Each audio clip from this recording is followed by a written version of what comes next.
అందరికీ నమస్తే. నేను గరిడేపల్లి సత్యనారాయణ. అందాల పోటీలు జరుగుతా ఉన్నాయి 2025 72 అందాల పోటీలు, మిస్ వరల్డ్ పోటీలు జరుగుతా ఉన్నాయి.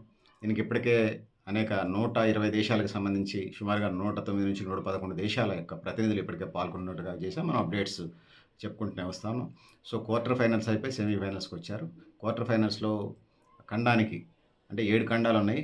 ఆసియా, ఐరోపా, ఆఫ్రికా, ఆసియా, ఆస్ట్రేలియా. ఆసియా, ఐరోపా, ఆస్ట్రేలియా, ఉత్తర అమెరికా, దక్షిణ అమెరికా, ఆస్ట్రేలియా, అంటార్కిటికా అనేది మంచు ఖండం, ఏడవది. దానికి జనం ఉండరు. ఈ 6 ఖండాలకు సంబంధించి ముందు 40 మందిని తీసుకున్నారు. దాని తర్వాత క్వార్టర్ ఫైనల్ తర్వాత ఖండానికి 6 ఖండాలకు సంబంధించి ఆహ్, ఖండానికి నలుగురు చొప్పున తీసుకున్నారు. ఇక సెమీఫైనల్ అయిపోయిన తర్వాత ఫైనల్స్‌కి సంబంధించి 6 ఖండాలకి ఇద్దరినంటే సుమారుగా 8-12 మందిని తీసుకునే ప్రయత్నం ఏదో ఉన్నది రేషియోస్ ప్రకారం. అంటే మొత్తం 20 మంది లోపే ఫైనల్స్‌కి వెళ్ళినట్టు కనపడుతుంది. మొత్తం దాంట్లో 12 మందిని ఫైనల్ సెలక్షన్స్‌లో చేస్తారు. దానికి సంబంధించిన ట్రయల్స్ అవన్నీ జరుగుతా ఉన్నాయి. సో, ఆహ్, ఫైనల్స్‌గా చేయొచ్చు. సో, దాంతో పాటుగా 6 ఖండాలు ఏదైతే ఉన్నాయో 6 ఖండాలకు సంబంధించి మిస్ వరల్డ్ ఆయా ఖండాలకు సంబంధించి నంబర్ 1గా అనౌన్స్ చేస్తారు. దాంతో పాటు వివిధ ఈవెంట్స్ ఉన్నాయి. Best performance, best intelligence, best cat walk, ఇట్లా అనేక విభాగాలు కూడా ఇందులో దాగి ఉన్నాయి. దాంతో పాటు ఏదైతే ఉన్నదో మిస్ వరల్డ్‌కి సంబంధించి టాప్ ఫస్ట్, సెకండ్ మొత్తం ఫైనల్స్‌కి సంబంధించి నలుగురిని సెలెక్ట్ చేస్తారు. ఈ నలుగురిలో ఫస్ట్ విన్నర్స్, తర్వాత సెకండు, థర్డు, విన్నర్స్ తర్వాత రన్నర్స్, తర్వాత థర్డ్ ప్లేస్, తర్వాత ఫోర్త్ ప్లేస్, ఇట్లా ఫైనల్‌గా నలుగురిని చేస్తారు. సో, దీని మీద అనేక ఇది జరిగినా కూడా తెలంగాణ రాష్ట్ర ప్రభుత్వం, ఇండియన్ గవర్నమెంట్ ప్రెస్టేజ్‌గా తీసుకొని ఈ విజయాన్ని, ఈ యొక్క మిస్ వరల్డ్ 72వ కంటెస్ట్‌ని కంప్లీట్ చేసినట్టుగా మనకు కనపడుతోంది. మిస్ యూనివర్స్ కూడా పోటీలకు కూడా తెలంగాణ ఆహ్వానిస్తోంది. భారతదేశంలో జరగాలనేది ఆహ్వానిస్తున్న నేపథ్యాన్ని మనం చూస్తున్నాం. దీనికి నాణ్యానికి ఇరువైపులా బొమ్మ బొరుసులాగా దీన్ని అనుకూలించేవాళ్ళు, వ్యతిరేకించేవాళ్ళు అన్ని దేశాల్లో ఉన్నారు. అదే ఇండియాలో, తెలంగాణ రాష్ట్రంలో కూడా జరిగింది.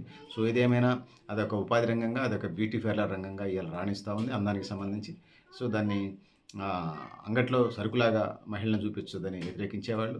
సో, ఇదొక వ్యాపారంలాగా బ్యూటీ పార్లర్ అందంగా కనిపించడం అనేది ఆ కాస్మెటిక్ కిట్స్ ఏదైతే బ్యూటీ పార్లర్‌లో, పెళ్ళిళ్ళలో, ఫంక్షన్‌లో, మెహందీలలో వాటన్నిటి కూడా ఇదొక వ్యాపారంగా కనపడుతుంది కాబట్టి 2 కోణాలు డిస్కస్ చేసిన తర్వాత మనం ఇప్పటికే వీడియోస్ చెప్పాము. అందాల పోటీల్లో వచ్చినటువంటి వాళ్ళు అనేక బాధల నుంచి వచ్చినట్టుగా వాళ్ళు ఒక ఫౌండేషను, ఒక ఎన్‌జీఓ పేరుతోనొచ్చి ఆ దేశంలో సేవ చేస్తున్నట్టుగా, వాళ్ళు ఆ దేశాల్లో ఉన్నటువంటి మూఢనమ్మకాలకు వ్యతిరేకంగా ఒకళ్ళు పనిచేస్తూ వచ్చామంటే, ఇంకొకళ్ళు ఆత్మధైర్యానికి ప్రతీకగా వచ్చామని, ఇంకొకళ్ళు మా దేశంలో అభివృద్ధి కోసం వచ్చామని, మా దేశం ఇంకా మహిళలు సాధికారిత కోసం వచ్చాయని చెప్పేసి రకరకాల ఈ 120 దేశాల్లో సుమారుగా 109 నుంచి 111 దేశాలు పాల్గొన్నట్టుగా అర్థమవుతుంది. సుమారుగా 200 దేశాల్లో 120 దేశాలుగా దీంట్లో అప్లై చేసినటువంటి పరిస్థితి మనం చూసాం. సో, ఈ మధ్యలోనే ఇంగ్లాండ్‌కి సంబంధించినటువంటి మిస్ వరల్డ్ ఇంగ్లాండ్ కంటెస్టెంట్ వెళ్తే సెకండ్ రన్నర్ అప్‌ని ఎవరైతే ఉన్నారో ఆమెను పంపించి మళ్ళీ ఇక్కడ తీసుకొచ్చి మళ్ళీ కంటెస్ట్‌లో పార్టీ చేసి చేపించారు. సో, ఓవరాల్‌గా 100కి 99 కాదు, 100కి 100% చిన్న చెదురుమదురు 1, 2 సంఘటనలు తప్ప ఇది సక్సెస్‌ఫుల్‌గా జరిగింది. తెలంగాణ రాష్ట్ర ప్రభుత్వం దీన్ని ప్రెస్టీజ్‌గా తీసుకొని దీన్ని సక్సెస్ చేసింది. సో, ఫైనల్స్ ఇదేంటంటే సక్సెస్ అయినట్టు. శాంతి భద్రతల రీత్యా గానీ, టూరిజం రీత్యా గానీ, మన తెలంగాణ, భారతదేశ సంస్కృతి, వారసత్వ సంపదలకు సంబంధించి కానీ వీటన్నింటిని చూపించడంలో ఎట్లాంటి అవాంఛనీయ సంఘటనలు జరగకుండా చేశారు. అదేవిధంగా 150 దేశాల్లో లైవ్ బ్రాడ్‌కాస్ట్ జరిగింది. దాంతో పాటుగా 3000 మంది వివిధ దేశాల ప్రతినిధులు, మీడియా ప్రతినిధులు రావటం, అదేవిధంగా లోకల్ మీడియా, జాతీయ media, national media, state media కూడా ఇందులో పార్టిసిపేట్ చేసినట్టుగా, అది print media, electronic media, digital media, social media దగ్గర నుంచి అన్నీ కూడా ఇందులో పార్టిసిపేట్ అయినట్టుగా అవన్నీ మనకి ఎప్పటికప్పుడు అప్డేట్స్ అందిస్తూ ఉంది.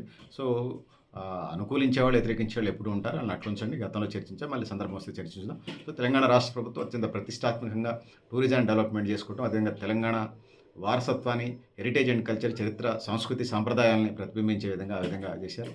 సో, అనేక మహబూబ్ నగర్‌లో పిల్లలమర్రి ఆ చెట్టు ఏదైతే ఉందో 700 సంవత్సరాల క్రితంది, ఇంకొక 700 సంవత్సరాలు బతుకుతుందంటే మొత్తం 1400 సంవత్సరాలు దానికి ఆయుష్ ఉన్నట్టుగా ఆ చెట్టు దగ్గరికి వెళ్ళారు.